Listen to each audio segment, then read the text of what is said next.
अल्हम्दुलिल्लाहि रब्बिल आलमीन वल आक़िबतु लिल मुत्तक़ीन वस्सलातु वस्सलामु अला सय्यिदिल अंबियाइ वल मुरसलीन व अला आलिहि व अस्हाबिहि त्वय्यिबीन अत्ताहिरीन अम्मा बअद फ़अऊज़ु बिल्लाहि मिनश शैतानिर रजीम बिस्मिल्लाहिर रहमानिर रहीम या अय्युहन्नास इत्तक़ू रब्बकुमुल्लज़ी ख़लक़कुम मिन नफ़्सिन वाहिदा व ख़लक़ मिन्हा ज़ौजहा व बस्स मिन्हुमा रिजालन कसीरन व निसाअ वत्तक़ुल्लाहल्लज़ी तसाअलून बिही वल अर्हाम इन्नल्लाहा काना अलैकुम रक़ीबा सदक़ल्लाहुल अज़ीम। गौसे आज़म बमने बेसरो सामा मददे क़िबले दीनी मददे काबे ईमा मददे इंतज़ारे करमे तुस्तमने ऐनी राय खुदा जुओ खुदा बीनो खुदा दा मददे बगिरदा बेबला उफ्तादा कश्ती ज़ईफ़ानो शकिस्तारा तो पुश्ती वहक़्क़े ख़ाजे उस्मान हारून मदद कुन या मोइनुद्दीन चिश्ती मदद कुन या मोइनुद्दीन चिश्ती मदद कुन या मोइनुद्दीन चिश्ती। ज़वील एहतिराम ज़वील एहतिशाम बासफ़ा उलमाए किराम हाज़िरीन महफ़िल अस्सलामु अलैकुम व रहमतुल्लाहि व बरकातुहू। वालेकुम अस्सलाम व रहमतुल्लाहि ताला व इंतहाई एहतिराम व अक़ीदत के साथ अपने और सारी कायनात की मरकज़ अक़ीदत अनीस बेकसा चारा साज़े दर्दमंदा हम गरीबों की गम गुसार हम फ़कीरों की सरवत शहर यार इरम ताजदारे हरम नौबहारे शफ़ाअत शब असरा के दूल्हा नौशे बज़्म जन्नत दानाए सुबुल मौलाए कुल ख़त्मुर रुसुल खुसरवे खूबा सय्याहे लामका वजह कुन फ़का दुर्रिल्लाहिल मकनून सिर्रिल्लाहिल मख़ज़ून आलिमे मा काना व मा यकून आबो गिले अंबिया जानो दिले अस्फिया मतले हर सआदत मक़ते हर सियादत खुलासे कायनात फ़ख्र मौजूदात हुज़ूर अहमदे मुज्तबा मुहम्मद मुस्तफ़ा अरवाहुना फ़िदा सल्लल्लाहु तआला अलैहि व आलिहि व सहबिही व बारक वसल्लमा की बारगाह बेकस पनाह में जिस तरीके से पढ़ाऊं बुलंद आवाज से मेरे साथ मिलकर पढ़े अस्सलातु वस्सलामु अलैका या रसूल अल्लाह सलातु वस्सलामु अलैका या रसूल अल्लाह। और बुलंद आवाज से पढ़े अस्सलातु वस्सलामु अलैका या नबी अल्लाह सलातु वस्सलामु अलैका या नबी अस्सलातु वस्सलामु अलैका या हबीब अल्लाह सलातु वस्सलामु अलैका या व अला आलिका व अस्हाबिका या नूर अल्लाह आलिका व अस्हाबिका या नूर सल्लल्लाहु तआला अलैहि वसल्लम। सल्लल्लाहु फिर के गली गली तबाह ठोकरें सबकी खाएं क्यों, फिर के गली गली तबाह ठोकरें सबकी खाएं क्यों, दिल को जो अक्ल दे खुदा तेरी गली से जाएं क्यों, रुखसते काफिला का शोर गश्ते हमें उठाए क्यों, सोते हैं उनके साए में कोई हमें जगाए क्यों, जान है इश्क मुस्तफ़ा रोज फजू करे खुदा, जान है इश्क मुस्तफ़ा रोज फजू करे खुदा, जिसको हो दर्द का मजा नाज़े दवा उठाए क्यों, है तो रजा निरा सितम जुर्मों पे गर लजाएं हम, है तो रजा निरा सितम जुर्मों पे गर लजाएं हम, कोई बजाए सोज़े गम साज़े तरब बजाए क्यों। आज आपके इस इलाके में सवाद आज़म अहले सुन्नत व जमात की आलमगीर तहरीक सुन्नी दावत इस्लामी का ज़िम्मेशान रूह परवर इज्तिमा उर्स पाक के मौके पर मुनक़िद है और आप मुझसे पेशतर आलमी शोहरत याफ्ता ताली कुरान और सना खान मुस्तफ़ा कारी रियाजुद्दीन साहब किबला अशरफी और बिरादर ज़िक़द्र हज़रत मौलाना सादिक रज़वी साहब से उनकी नातें और उनकी बातें आप समाअत फरमा चुके हैं। और इंशाअल्लाह तबारक व तआला मेरे बाद दुनियाए सुन्नियत के अजीम खतीब, अजीम आलिम दीन, हमारे अमीर, हमारे कायद हज़रत अल्लामा हाफिज़ व क़ारी मोहम्मद शाकिर अली नूरी साहब किबला तशरीफ़ लाने वाले हैं और आप उनसे बेहतरीन उनके मलफूज़ात समाअत करेंगे।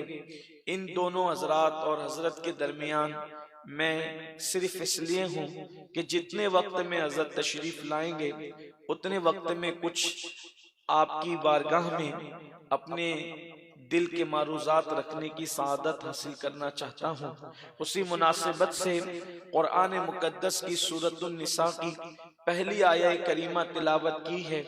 आम तौर पर इस आया करीमा को हम और आप खुतबा निकाह में समाअत करते हैं। खुतबा निकाह में जो मसनून हमारे फुक़ाए अहनाफ ने बयान फरमाया कि मसनून ये है, सुन्नत ये है कि इन 3 आयतों की तिलावत की जाए और तीनों का ताल्लुक जो है आगाज इस तरह होता है कि या अय्युहन्नास इत्तक़ू, ऐ लोगो डरो, या अय्युहल्लदीना आमनु तक़ुल्लाह हक़्क़ा तुक़ातिह, ऐ ईमान वालो अल्लाह से डरो जैसा डरने का हक है। या अय्युहल्लदीना आमनु तक़ुल्लाह वक़ूलू क़ौलन सदीदा, ऐ ईमान वालो अल्लाह से डरो और सीधी सीधी बात करो। तीनों आयात के अंदर अल्लाह से डरने का जिक्र है, अल्लाह की खशियत का जिक्र है, अल्लाह के खौफ का जिक्र है। हालांकि मौका निकाह का है, निकाह के मौके पर निकाह के फजाइल वाली आयतें भी पढ़ी जा सकती है। ऐसा नहीं कि कुरान मुकद्दस के अंदर निकाह से मुताल्लिक आयात मौजूद नहीं। सूरतुन निसा के अंदर भी आयत मौजूद है, सूरतुन नूर के अंदर भी आयत मौजूद है। निकाह से मुताल्लिक कई आयात कुरान मुकद्दस के अंदर मौजूद है। लेकिन अल्लाह के हबीब गैब का नबी सल्लल्लाहु अलैहि वसल्लम ने जब भी निकाह का खुतबा दिया तो अक्सर मौके पर इन 3 आयतों की तिलावत की और तीनों का ताल्लुक अल्लाह के डर से है, अल्लाह के खौफ से है। गोया के इशारा मिल रहा है, ऐ ईमान वालों, जिस तरीके से ये 3 आयतें पढ़ी जा रही है वैसे ही इंसान की जिंदगी के 3 अदवार होते हैं। इंसान की जिंदगी के 3 अदवार हैं। एक निकाह से पहले का दौर, एक निकाह करते वक्त का दौर और एक निकाह के बाद का दौर। गोया के बताया जा रहा है निकाह करने वालों, निकाह करने से पहले भी अल्लाह से डरते रहना, निकाह करते वक्त भी अल्लाह से डरते रहना और निकाह के बाद भी अल्लाह से डरते रहना। निकाह से पहले डरने का मतलब क्या है?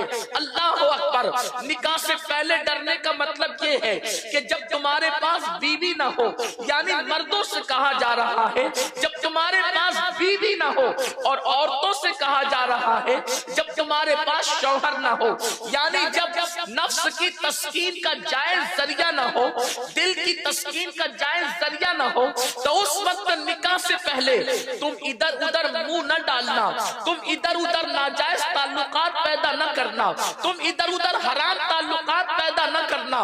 बल्कि निकाह से पहले डरने का मतलब ये है कि तुम पाक दामन बनकर रहना। बेटियों से कहा जा रहा है तुम भी पाक दामन बनकर रहना, और बेटों से कहा जा रहा है, इस्लामी बेटों से कहा जा रहा है तुम भी पाक दामन बन के रहना। अल्लाह अकबर। अंदाजा तो करो, अल्लाह अल्लाह, दूसरे मजहब के मानने वाले जब अपने बाप के मुतालिक कहते हैं तो ये कहते हैं मैं सिर्फ फला बाप का बेटा हूँ, मैं सिर्फ फला दादा का पोता हूँ। लेकिन ये मुसलमानों की खुशनसीबी है कि अगर मुसलमान घर में पैदा हुआ तो वो सिर्फ अपने बाप का नहीं बल्कि इस्लाम का बेटा कहलाता है, इस्लाम का शहजादा कहलाता है। इस्लाम के शहजादे पाक दामन न होंगे तो किसके शहजादे पाक दामन होंगे? इस्लाम की बेटियां पाक दामन न होगी तो किसकी बेटियां पाक दामन होगी?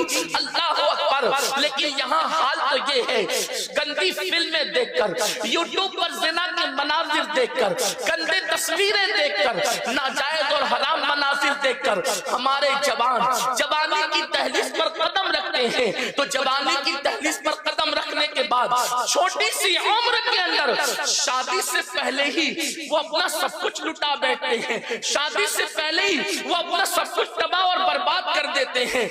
इसलिए कि आज पूरी दुनिया के अंदर फिल्म कोई भी हो, कोई भी फिल्म हो, हर फिल्म का उन्वान है उरियानियत, नंगापन, माँ बाप से बगावत, नाजायज और हराम ताल्लुकात, और उसको मोहब्बत का नाम दिया गया है, उसको प्यार का नाम दिया गया है।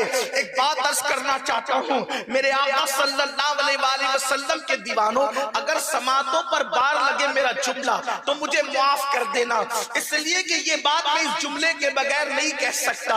अल्लाह अल्लाह, लोगों ने नाजायज ताल्लुकात को मोहब्बत का नाम दिया, जिना को मोहब्बत का नाम दिया, माँ बाप के साथ बगावत को मोहब्बत का नाम दिया, माशरे के साथ बगावत को मोहब्बत का नाम दिया। मुझे बताओ, अगर कोई पेशाब को ये कहकर पेश करे कि ये शरबत है, तो मुझे बताओ पेशाब को शरबत कह देने से क्या पेशाब कभी शरबत हो सकता है? हरगिज नहीं। जैसे पेशाब कभी शरबत नहीं हो सकता, जैसे पेशाब कभी पाक नहीं हो सकता, वैसे ये जो फिल्मों के अंदर नाजायज ताल्लुकात को मोहब्बत का नाम दिया जा रहा है, ये कभी मोहब्बत नहीं हो सकती। ये मोहब्बत के नाम पे धब्बा है, ये मोहब्बत के नाम पे बगावत है, ये मोहब्बत के नाम पे जराइम है, ये मोहब्बत के नाम पे गुनाह है। आओ मैं तुम्हें बताऊं, ये मोहब्बत नहीं है जो फिल्म वाले सिखा रहे हैं, मोहब्बत वो है जो बिलाल हबशी ने किया था, मोहब्बत वो है जो उवैस करनी ने किया था, मोहब्बत वो है जो सुहैब रूमी ने किया था, मोहब्बत वो है जो सिद्दीक़ अकबर ने किया था। मोहब्बत ज़िना नहीं सिखाती, मोहब्बत महबूब की मोहब्बत के अंदर शहादत का जज्बा लाती है। नारे तकबीर, नारे रिसालत, मोहब्बते मुस्तफा, मोहब्बते अहले बैते मुस्तफा, मसलके आला हज़रत, इस्लाहे मुआशरा कॉन्फ्रेंस, इश्क मोहब्बत, इश्क मोहब्बत। और सुन लो, मोहब्बत बदनाम नहीं करती, मोहब्बत बदनामों को नेक नाम कर देती है। मैं तो अपने जवान नौजवानों से कहता हूँ, चाहे वो लड़कियां हो या लड़के, इन हीरो हीरोइन की तरह नाजायज कामों में फंसकर अपनी आबरू को दांव पे न लगाओ। आओ, तुम कौन सी मोहब्बत की तरफ जा रहे हो? अगर ओपन हो जाए तो गली में इज्जत के साथ चलने के काबिल न रहो, अच्छे रिश्ते तुम्हें ना आए, घर में इज्जत के साथ न रहो, भाभी ताना दे, भाई ताना दे, माँ ताना दे, बाप ताना दे, कौन सी मोहब्बत की तरफ जा रहे हो? ओपन हो जाए तो जलील हो जाओ, और अगर छुपा लो तो घुट घुट के मरो। छुपा लो तो फिर कभी रेल की पटरियों पे कटो, छुपा लो तो फिर कभी कुओं में जब वो छलांग लगाकर खुदकुशी करो, छुपा लो तो कभी अल्लाह अकबर पानी में डूब करके मरो, छुपा लो कभी जहर पी के मरो। ये कोई मोहब्बत है जो जान ले ले? आओ हम उस मोहब्बत की बात करें। अगर बताओ तो बताने वाला बिलाल बन जाता है, और अगर छुपा लो तो छुपाने वाला उवैस बन जाता है।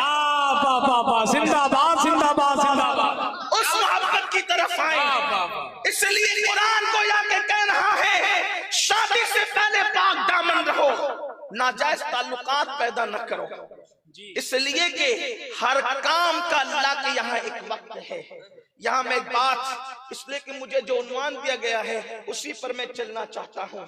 शादी ब्याह से मुतालिक मुझे हुक्म है कि मैं उस पर गुफ्तगू करूँ, तो उस पर मैं गुफ्तगू कर रहा हूँ। एक खास बात, कभी लड़का और लड़की के दरमियान मंगनी हो जाए, मंगनी इस्लाम में बस इतनी ही है कि इसका ऐलान हो जाए कि इसका रिश्ता इसके साथ तय हो गया, इसी का नाम मंगनी। इससे ज्यादा को मंगनी नहीं कहते, और इससे ज्यादा मंगनी है भी नहीं।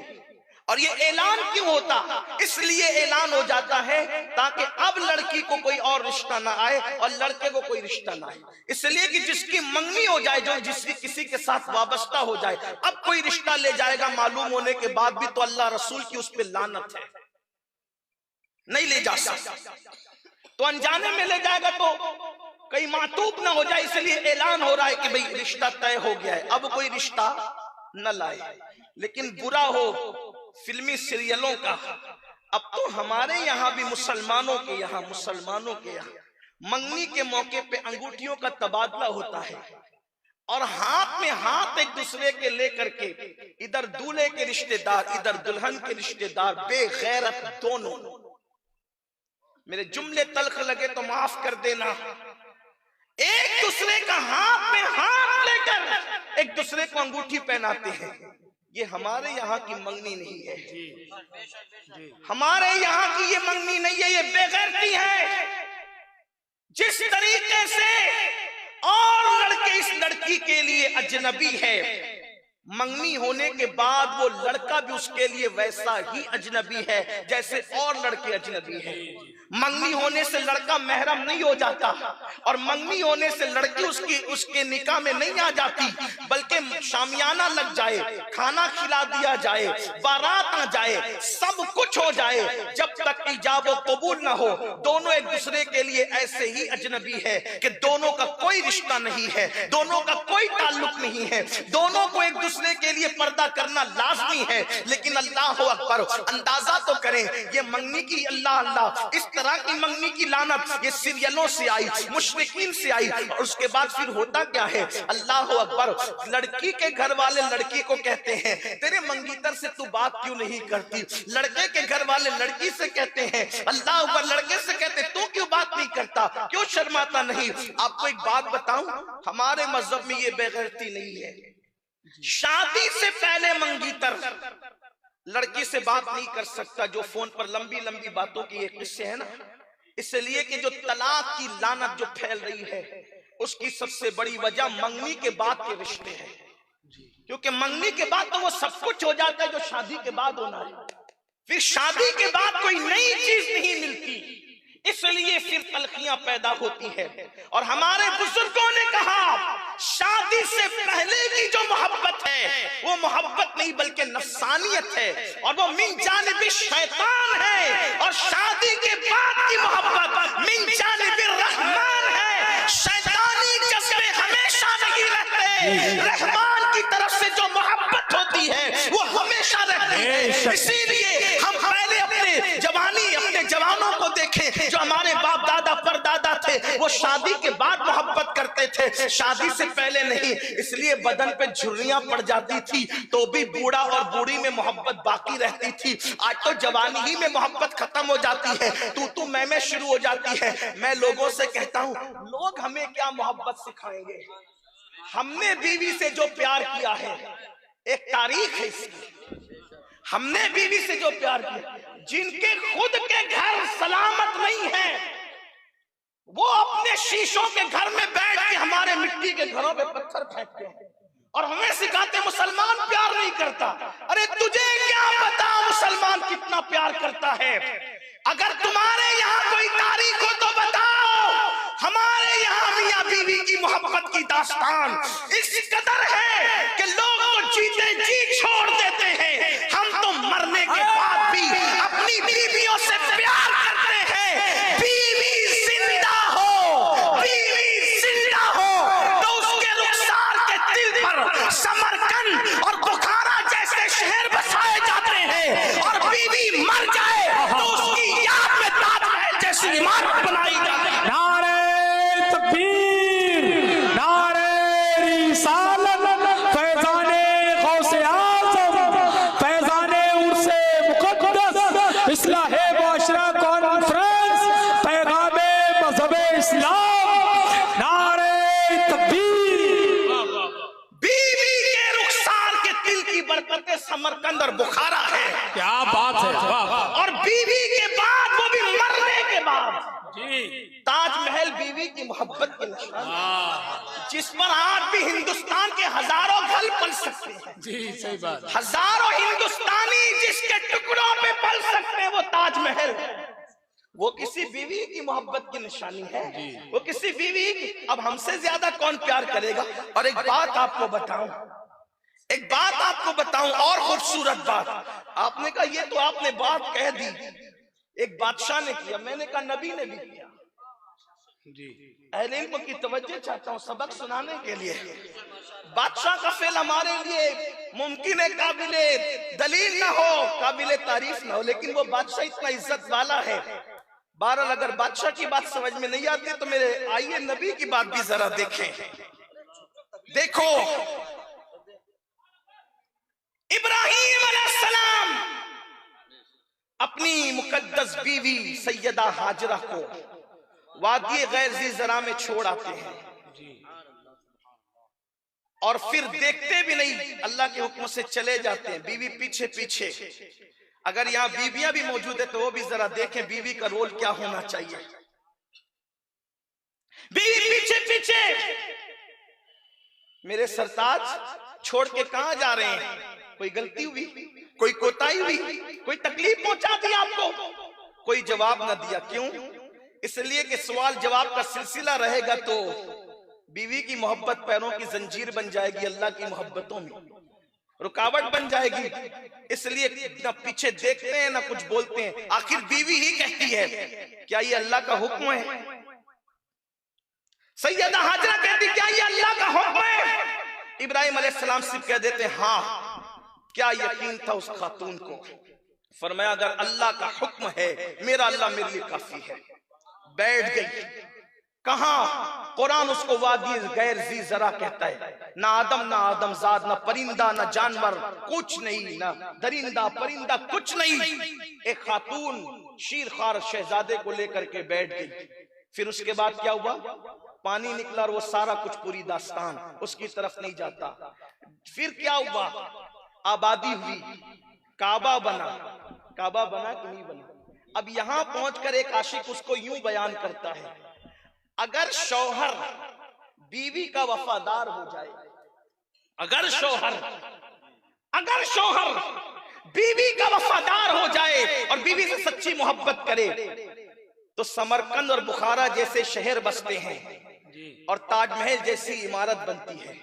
और अगर बीवी शौहर की वफादार हो जाए तो मक्का जैसा शहर बसता है। क्या बात है, वाह वाह वाह वाह। मक्का जैसा शहर बसता है और काबा जैसी इमारत बनती है। तो हमारे यहाँ न शौहर की मोहब्बत का कोई जवाब है, न बीवी की मोहब्बत का कोई जवाब है। अगर काबे को किसी और रंग में देखते हो तो इस रंग में भी देखो जी कि ये वफाए हाजरा की निशानी हो गया। ये हजरत हाजरा, तो हमारे यहाँ मोहब्बत बड़ी चीज है, लेकिन लोग मोहब्बत किसको समझते हैं? सीरियल के स्टाइल पर। ये नफसानियत है। तो शादी से पहले भी पाक दामन रहो। तो शादी से पहले जो मंगीतर से एक दूसरे से बात करते हैं, हमारे इसकी गुंजाइश नहीं। नहीं, वो मंगीतर बड़ी नेक है बेचारी, गलत बात नहीं करेगी। हम कहते हैं नफ्स पर भरोसा किसने सिखाया? जब अल्लाह का नबी कहे, कौन सा नबी? अगर गैरे नबी सिद्दीक हो उसका कोई जवाब नहीं, गैरे नबी सिद्दीक हो उसका कोई जवाब नहीं। नबियों में जो सिद्दीक हो, हजरत यूसुफ अलैहिस्सलाम यूसुफ सिद्दीक के लक़ब से पुकारे गए। आपका लक़ब है यूसुफ सिद्दीक। सिद्दीक का फर्क है, देखो, एक है सादिक और एक है सिद्दीक। सादिक उसे कहते हैं जो ऐन वाक़े के मुताबिक गुफ्तगू करे। जैसे अभी रात है, ऐन वाक़े के मुताबिक गुफ्तगू करने वाला सादिक, सच्चा। स्टेज पर उलमा की कसरत है, ऐन वाक़े के मुताबिक गुफ्तगू करने वाला सच्चा, उसको कहते हैं सादिक। लेकिन सिद्दीक किसे कहते हैं? सिर्फ सच्चे को सिद्दीक नहीं कहते, जो बात है उसको बयान करे वो सादिक है, और जो बोल दे उसके मुताबिक वाक़या हो जाए ये सिद्दीक। रात के वक्त कह दे कि दिन है, रात के वक्त कह दे दिन है तो दिन निकल आए, ये सिद्दीक है। अब बताओ, जब इंसानों में सिद्दीक का ये मकाम है जो गैरे नबी हो, जैसे इस उम्मत में सिद्दीक नबी के बाद सबसे अफजल मर्तबा किसका? सिद्दीक का। और कौन सिद्दीक? सिर्फ सिद्दीक नहीं, सिद्दीक अकबर। सुभान अल्लाह। सिद्दीक अकबर बात आई सिद्दीक की, तो जो कह दिया हो जाए। अल्लाह अल्लाह, जब गुलाम की ये शान है, आका की शान क्या हो? क्या बात है, वाह वाह। सिद्दीक जो कह दे हो जाए। जब सिद्दीक अकबर मेरे आका के साथ हिजरत के लिए निकले, उनके वालिद की उम्र बड़ी हो गई थी, अभी मुसलमान नहीं हुए थे। अपनी बेटी से कहने लगे, बेटी जब मैं आका के साथ जाऊंगा तो तेरा दादा वाहवेला करेगा, कहां गया कहां गया कहां गया, बोल देना सफर पे गए। तो फिर उसको ये ख्याल आएगा कि हुजूरी के साथ गए होंगे, ये ख्याल उसको जरूर आएगा, क्योंकि मैं अकेले तो नहीं जा सकता ना हुजूर को छोड़कर। तो वो कहेगा कि हमारे लिए क्या छोड़ के गया तेरा बाबा। तो चूंकि घर में सिद्दीक ने ऐसा माहौल बनाया था कि झूठ ना हो, और बेटी एक काम करना, कुछ बोलना मत, कुछ बोलना मत। ये मैं एक थैली के अंदर कंकरियां भर जाता हूं, सिर्फ उसके सामने रख देना, का ये छोड़ के गया है तो तेरा दादा नाबीना। जब वो टोएगा, चेक करेगा, तो उसको लगेगा कि इसमें दिरहम और दीनार है, ठीक, बस वो मुतमईन हो जाएगा। सिद्दीक अकबर चले गए माल लेकर, सारा माल लेकर चले गए, क्योंकि वहां जरूरत पड़ने वाली थी। क्या कुर्बानी है सिद्दीक अकबर की, अल्लाह अकबर। यहाँ लोग मस्जिद में चंदा देने के लिए डरते हैं कि मेरी जेब से कम ना हो जाए, सही बात। और वहां सिद्दीक अकबर पूरा माल जो इतना ले जा सकते थे ले गए, और कंकरियां थैले में भर गए कि दे देना तेरे दादा को, कहना ये छोड़ गए। अल्लाह अकबर। सिद्दीक अकबर निकल गए, सुबह हुई, अबू कुहाफा ने पूछा तेरा बाबा कहाँ है? का काम से गए, सफर में गए।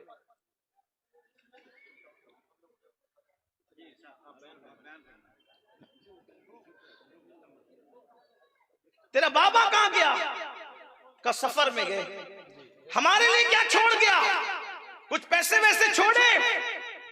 हजरत अस्मा बिन्त अबू बकर सिद्दीक की सिद्दीका बेटी ने वो रख दी थैली, का ये छोड़ के गए। नाबीना हो चुके थे अबू कुहाफा, जैसे ही टटोला, का इसमें क्या है, इसमें क्या है? अब परेशान होती है कि क्या बोलूं, इसलिए कि घर का माहौल था, झूठ नहीं बोलते थे। क्या माहौल था घर का? वहां घर की औरत झूठ नहीं बोलती है। जी बेशक। अल्लाह अकबर। और यहाँ अल्लाह अकबर, दीन के नाम पर गुंबदों मीनार के करीब लोग झूठ बोलते हैं, अल्लाह, मजहब के नाम पे लोग झूठ बोलते हैं। क्या हालात हो गए हैं, अल्लाह अकबर। तो सिद्दीका बिन्त सिद्दीक ने कहा क्या बोलूं? आखिरकार सोचा अगर बोलती नहीं तो वावेला करेंगे, कहीं इनके वावेले से हुजूर को पकड़ा ना दिया जाए, हुजूर की जान पे ना बना जाए। फौरन ज़ुबान से निकला, इसमें पैसे नहीं तो और क्या हो सकता है। बस सिद्दीका का कहना था कि कुदरत की गैरत को गवारा न हुआ कि जिसने कभी झूठ ना बोला हो, महबूब की जान के लिए उसकी जबान से बात निकल गई, और फिर उसमें जो है वो ठेकरियां रह जाए। जब उस थैले को खोला गया तो सिद्दीका के कहने पर अल्लाह ने उसको दिरहम और दीनार में तब्दील फरमाया। सुभान अल्लाह, सुभान। जब बिन्त सिद्दीक का ये हाल है तो कुछ सिद्दीक का हाल क्या होगा? और फिर जब गैरे नबी सिद्दीक हो तो उसका मकाम ये है जो नबियों में क्या बात।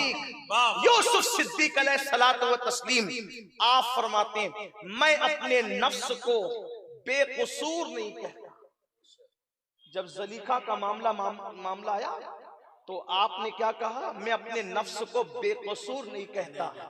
नफ्स अम्मारा तो बुराइयों की तरफ ले जाने वाला है, इल्ला मा रहमा रब्बी, मगर मेरा रब जिसको बचा ले, अपने करम से बचा ले।